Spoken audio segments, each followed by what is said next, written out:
Konsep dasar perbedaan individu.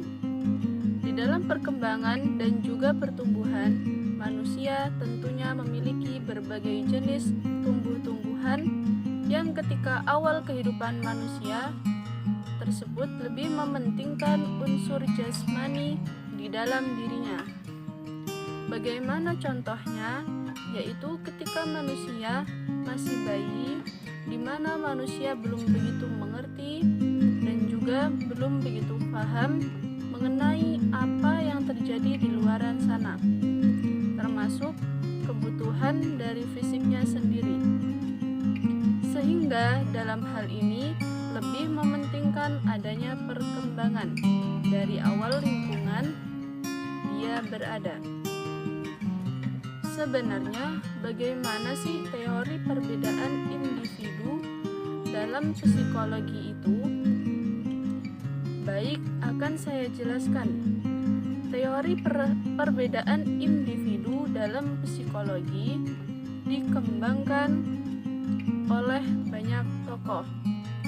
Di antaranya Lindgren mengatakan bahwa sebuah perbedaan individual menyangkut mengenai variasi yang terjadi, baik variasi dalam aspek fisik dan juga psikologis. Perbedaan individual tersebut juga disatukan dalam sebuah teori Chaplin yang menyatakan sembarang sifat atau perbedaan kuantitatif dalam suatu sifat yang dapat membedakan suatu individu dengan individu lainnya. Kemudian dalam aspek perkembangan individu dikenal ada dua aspek. Yang menonjol, yaitu yang pertama, semua diri manusia mempunyai unsur-unsur kesamaan di dalam pola perkembangannya. Dan yang kedua, di dalam pola yang bersifat umum dari apa yang membentuk warisan manusia secara biologis dan sosial, tiap-tiap individu mempunyai kecenderungan yang berbeda. Perbedaan ini disebut dengan perbedaan individu atau perbedaan individual.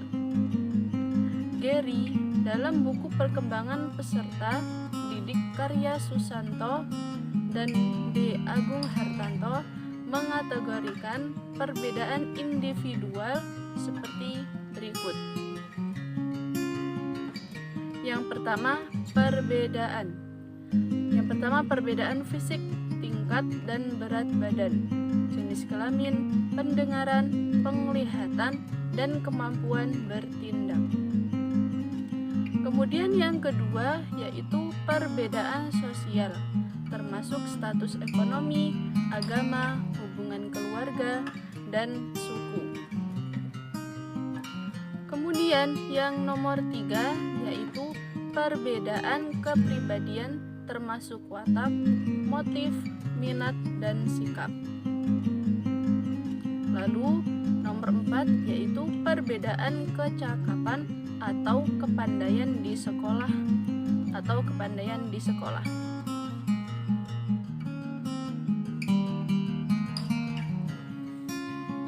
Pembahasan yang selanjutnya mengenai area perbedaan individu. Area perbedaan yang ada pada individu. Teman-temanku yang berbahagia, apa sajakah area perbedaan pada individu itu?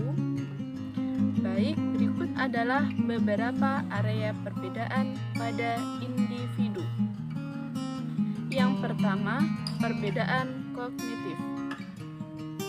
Menurut Bloom, proses belajar baik di sekolah maupun di luar sekolah menghasilkan 3 pembentukan kemampuan yang dikenal sebagai taksonomi Bloom, yaitu kemampuan kognitif, afektif, dan psikomotorik. Kemampuan kognitif merupakan kemampuan yang berkaitan dengan penguasaan ilmu, pengetahuan, dan teknologi. Pada dasarnya, kemampuan kognitif merupakan hasil belajar.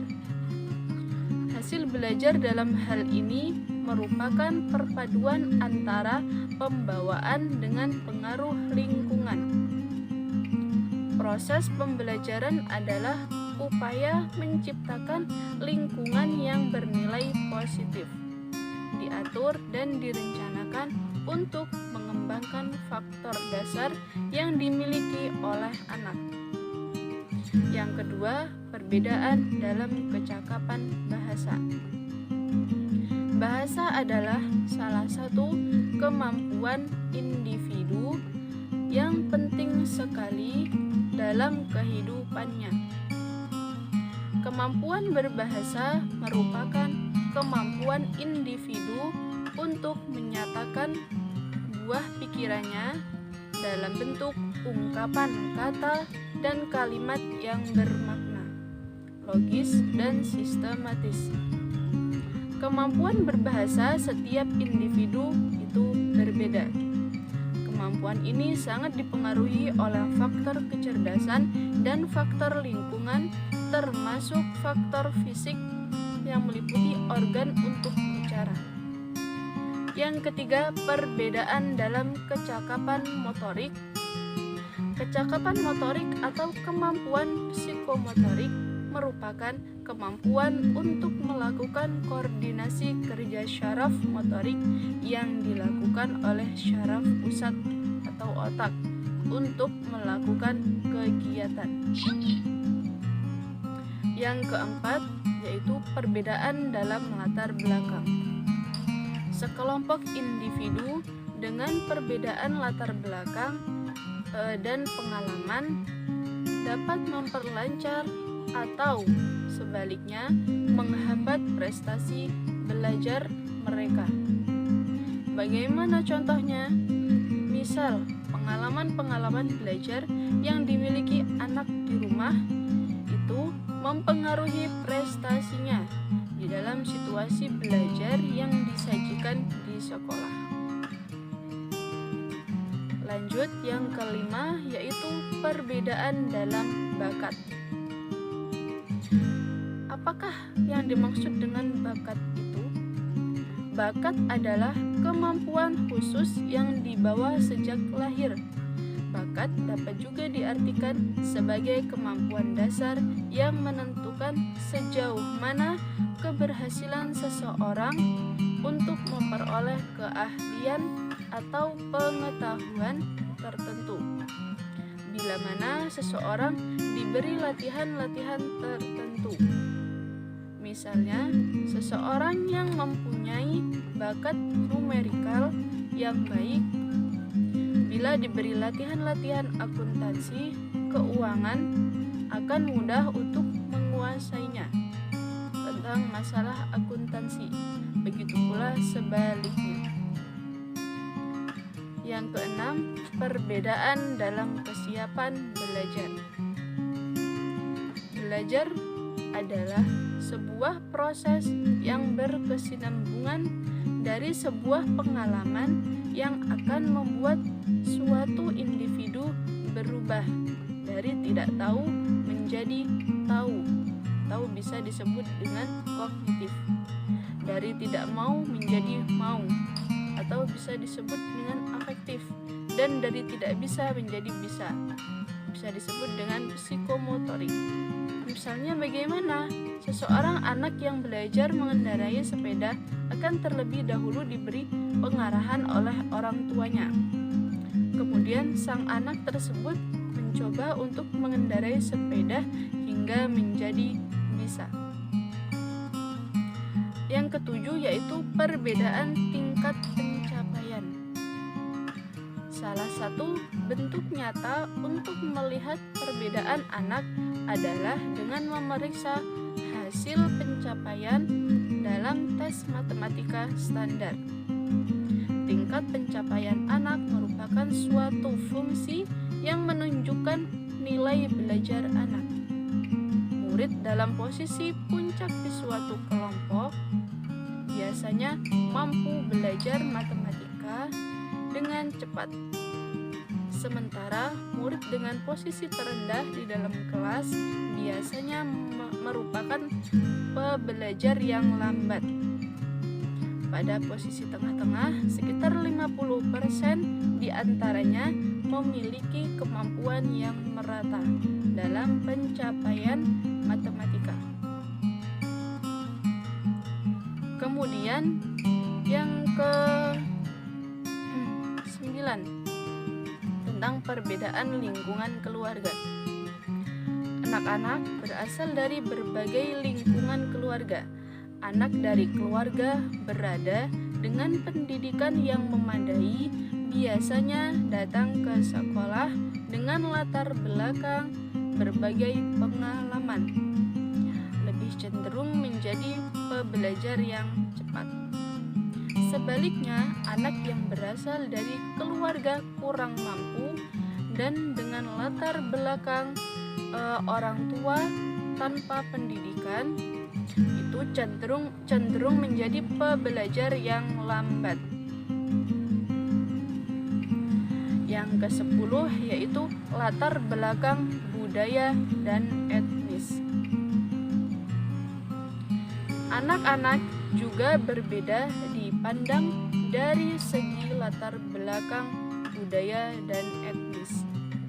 Motivasi untuk belajar berbeda antara budaya yang satu dengan budaya yang lainnya. Layaknya anak-anak tertarik dan menilai pencapaiannya dalam suatu pendidikan.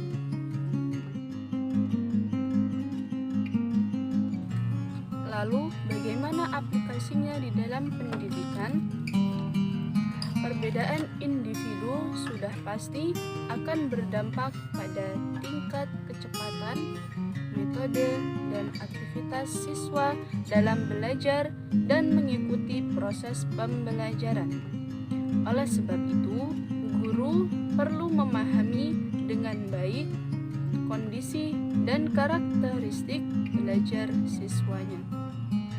Terdapat banyak sekali program pengajaran yang dirancang sebagai dampak adanya perbedaan individu di dalam belajar. Program-program pengajaran berbasis perbedaan individual tersebut dirancang terutama berkaitan dengan tingkat kecepatan siswa dalam mengikuti proses pembelajaran. Namun demikian, yang paling dilaksanakan adalah remedial learning atau pengajaran remedi dan pembelajaran percepatan atau accelerated learning.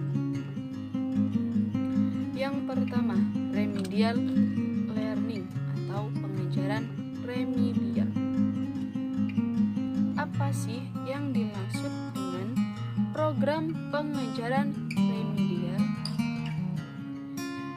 Yaitu merupakan bentuk pengajaran yang khusus diberikan pada siswa yang mengalami hambatan belajar. Siswa yang mengalami hambatan belajar dapat dilihat dari pencapaian prestasi belajar yang lebih rendah dibandingkan siswa satu kelas pada umumnya. Program remedial dilakukan dengan cara memberikan jam pelajaran tambahan atau tugas tambahan baik secara individual ataupun kelompok, sehingga mereka dapat mengejar ketertinggalan materi pelajaran dari kelas reguler. Pengajaran remedial hanya memberikan materi pelajaran yang hanya benar-benar tidak dipahami atau susah dipahami oleh siswa. Oleh sebab itu, adanya fokus materi pelajaran yang diberikan diharapkan dapat membantu siswa mengejar ketertinggalan materi pelajaran dan kembali mengikuti kelas reguler serta mencapai hasil belajar yang optimal. Yang pertama, pembahasan yang selanjutnya tentang tujuan pembelajaran remedial. Apa saja tujuan pembelajaran remedial itu? Simak dengan baik-baik. Yang pertama, memahami dirinya, khususnya yang menyangkut prestasi dan kesulitannya. Yang kedua, mengubah dan memperbaiki cara-cara belajar yang lebih baik sesuai dengan jenis kesulitannya. Yang ketiga, memilih materi dan fasilitas belajar secara tepat untuk mengatasi kesulitan belajar. Yang keempat, mengatasi hambatan-hambatan belajar yang menjadi latar belakang kesulitannya. Yang kelima, mengembangkan sikap dan kebiasaan baru yang dapat mendorong tercapainya hasil belajar yang baik. Yang keenam, melaksanakan tugas-tugas belajar yang diberikan.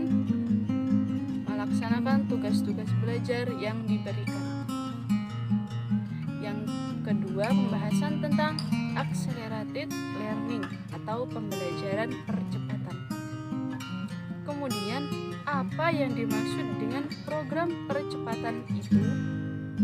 Yaitu merupakan pemberian pelayanan program pembelajaran yang disesuaikan dengan bakat, kemampuan, tingkat kecepatan dalam belajar, dan kecerdasan istimewaan yang dimiliki siswa.